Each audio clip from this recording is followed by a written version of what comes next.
2026 DETT fuel rail installation though. Alright, let's go now. It might be good. This one might be good though. Might be good because anyway, it might be good. Might be good. Hey guys, we're back. This time we're going to be replacing this fuel rail along with the injectors. See now look. On the image of that video, I believe these were 1000 cc. I believe. I'm not sure. I believe. Ignition coil pack kit for the R35 went on there great. HKS wall valve went on great. So now we're going to put the injector rail and the injectors. Okay. And today we're going to be using the Fike 1000 cc injector kit. Okay, so surprisingly enough, these is the same that I just seen. That were like 2K. So yeah, that's mad expensive, but they were not 1000 cc though. They were 2150, I believe, for 2K. I think that was the pricing that I've just seen. But look now, although the length of those may not be it for my intake plenum, those might still be a good company to look out for, you know. So here still might be good though. Really nice color. I've had a lot of good reviews out of them, so we're gonna try them out. And then we've got a radium fuel rail, which a lot of people seem to love. So it was really good for the price. Wasn't looking for anything too flashy, so nice black rail. And then we've got the injectors, and then we've got the fittings for.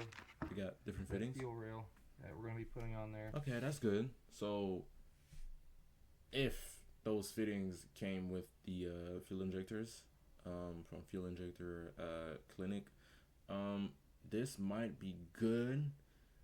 It's like it's a good like indication that they may have different length fuel injectors, or at least, not at least, but adding to that different type of fuel rail like fittings, whatnot. Okay. To be honest, I don't know my fuel rail like OD and ID when it comes to fuel injectors. I don't know. I haven't measured it, but this might be good still, you know. Fike offers an adapter kit. That way we don't have to cut into the actual harness, which is really nice because I don't like wiring at all.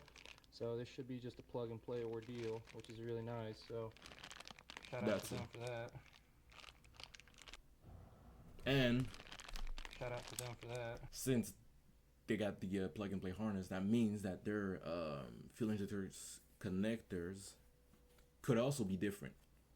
1000 cc, yeah, but I don't want to mistake those. But I believe there's multiple types of connectors, right?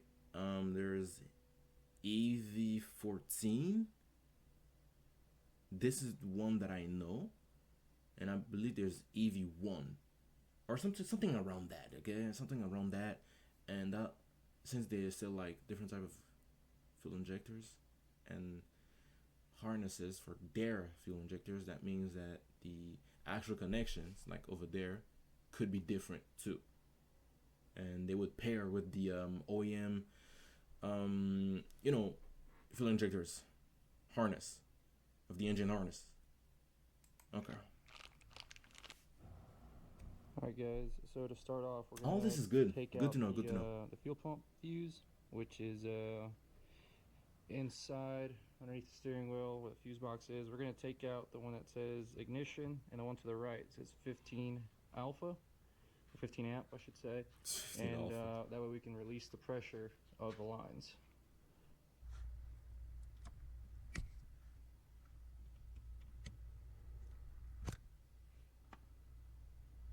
Wait, to now release the pressure of the lines? Try and turn it over to get all those lines cleared out.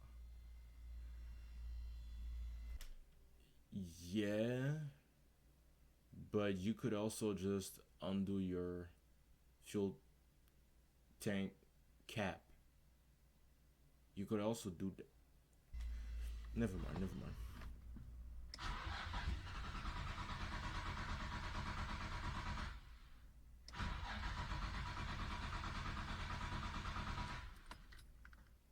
So now there's 3 electrical connectors in the back of the fuel rail. So that's the front and this is the back. It's going to be 1, 2, and then 3 that we're going to disconnect. Yeah, this will no longer like truly apply to me because my setup is different, but still. Just to get out of the way. It's good to know. And then next we're going to take off this vacuum hosing. It goes into the fuel pressure regulator. So we're going to need a Phillips just to loosen up some screws. And the one on top. Alright, after that we're pretty much just going to pull out the retaining little pins on the injectors. I'm going to be using these little tweezers. Okay, still, this is something that I gotta watch out for, because come in handy. But although yes, I'm planning on using like a different intake plenum, this still reminds. Oh, I'm looking at something now. I technically won't be able to use that. Yep, we're gonna remove all 6 of them. I don't even know the name of that, but like that black part in the middle, I no longer will be able to use it though, because the aftermarket intake plenum doesn't have a ledge for that. So does that mean I need to relube my fuel injectors connectors? Maybe I'm gonna have to do that, I think. But still, that, you see this little bitty thingy, yeah, I'm gonna have to do that too though. Alright, and here you go, all 6 of them taken out. Now we're going to use a 12mm socket wrench to remove the 2 M8 by 1.25mm mounting bolts and the washers that are holding these on.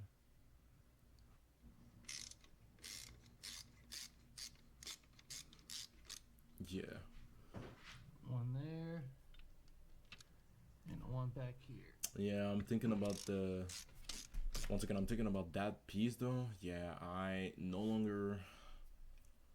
be able to use it, well, to leave it there though. So I don't want to like to straightforwardly like expose the wires, but I think I'm gonna have to do that for real.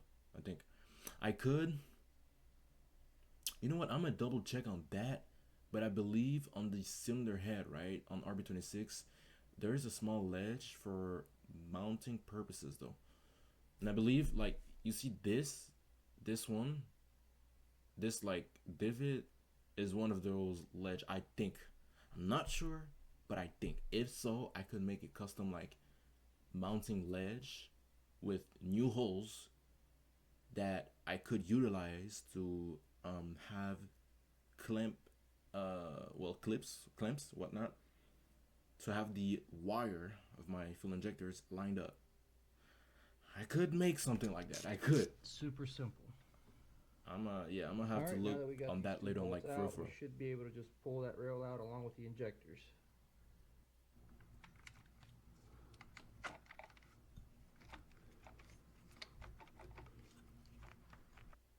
Alright, now we should be able to just unplug all the injectors without an issue.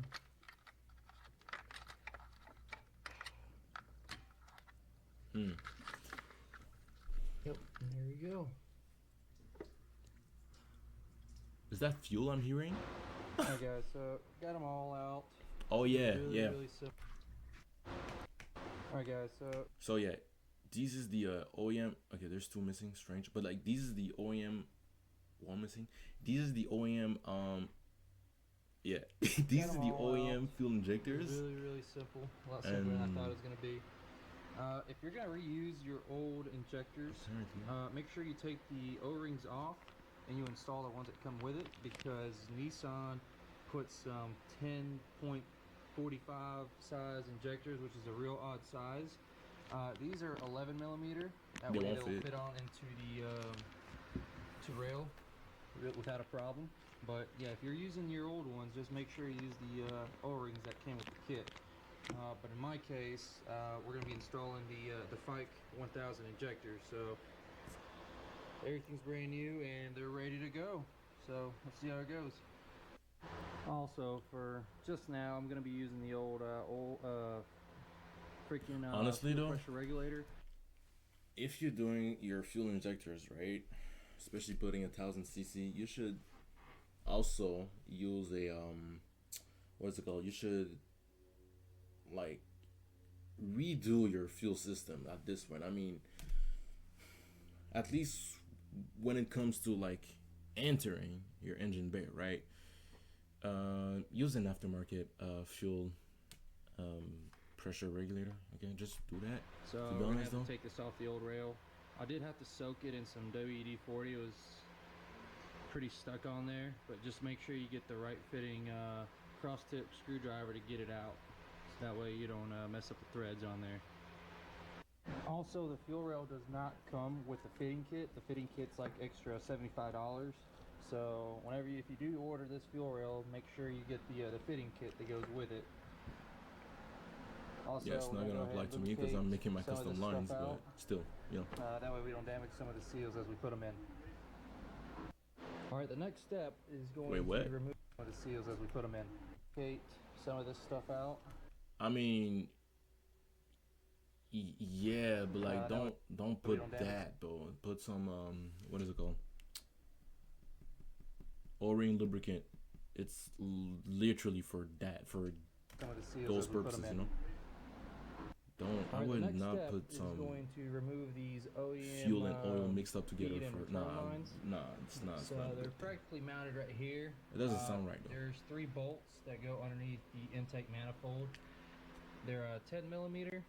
1, 2, 3. I was able to just get a ratchet wrench and then just get them off. It was really simple. Yep.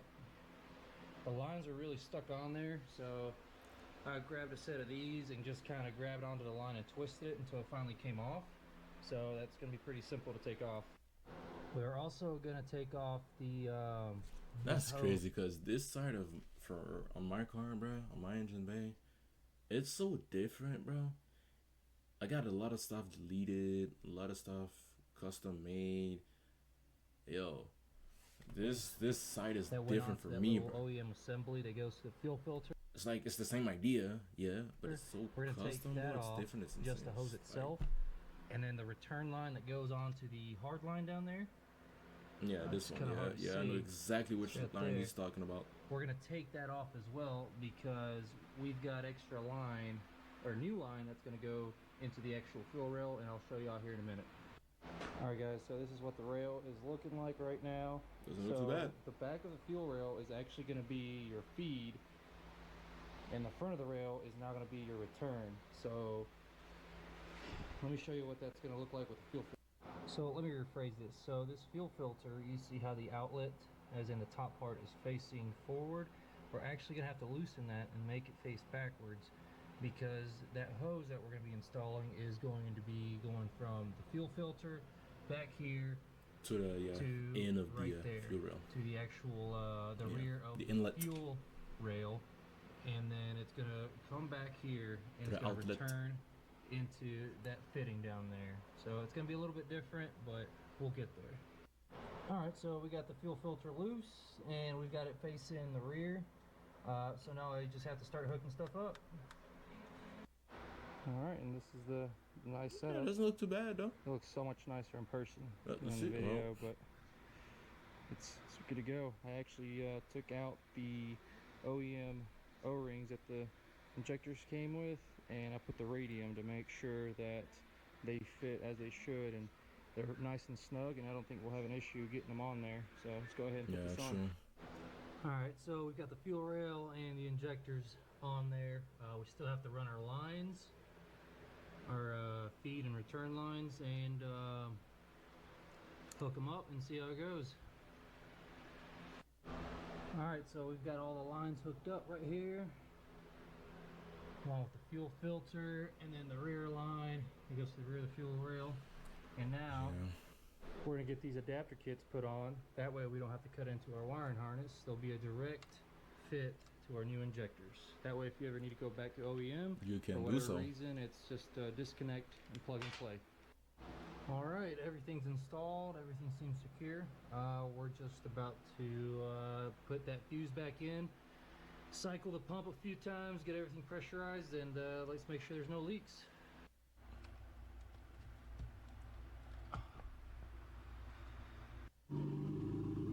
Sounds good.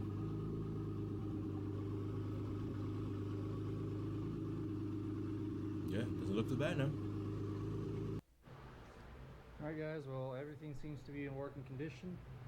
As of right now, still waiting on a couple parts for the fuel pump, but she's running great. Fuel rail looks great, injectors run great, adapters look great, but there you go.